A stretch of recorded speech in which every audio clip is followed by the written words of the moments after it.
may dumating na parcel at sabi ng asawa ko, advance na birthday gift ko daw ito. Kaya, pina-open niya sa akin. Pero alam ko na, ito ay isang sapatos kahit hindi pa buksan. So, tingnan na natin guys.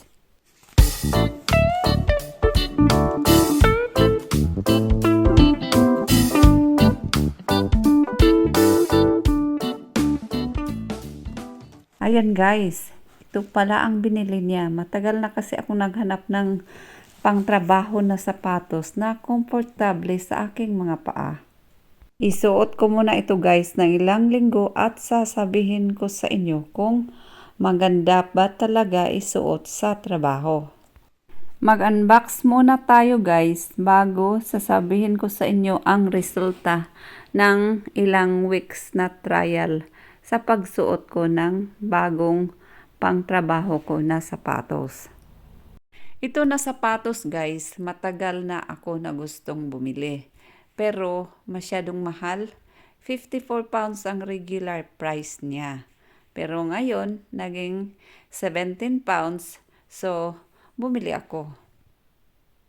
Super ganda siya guys, pero medyo mabigat konti.